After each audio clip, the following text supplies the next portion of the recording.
નમસ્તે,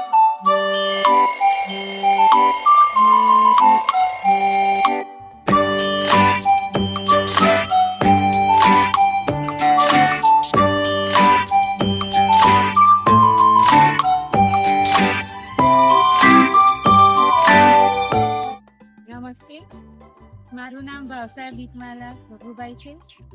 હું BSc B Ed છું. વિદ્યાધામ બોરુ પ્રાથમિક શાળામાં હું છેલ્લા 13 વર્ષથી 6 થી 8ના બાળકોને ગણિત વિજ્ઞાનનો વિષય ભણાવું છું.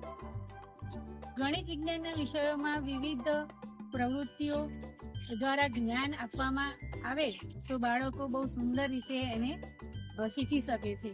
એટલા માટે હું વિજ્ઞાન વિષયમાં આવતા તમામ પ્રયોગો, એક્ટિવિટીઝ બાળકોને સાથે રાખીને કરાવું છું. અને ગણિત જેવા વિષયમાં પણ ટેકનોલોજીનો વધુમાં વધુ ઉપયોગ કરીને બાળકોને સારું એવું શીખવા મળે એવો હું પ્રયત્ન કરું છું. માટે આપણી શાળા શ્રેષ્ઠ છે. બાળકોને શ્રેષ્ઠ શિક્ષણ આપવું હોય તો વિદ્યાધામ બોરુ પ્રાથમિક શાળામાં જ આવવું જોઈએ.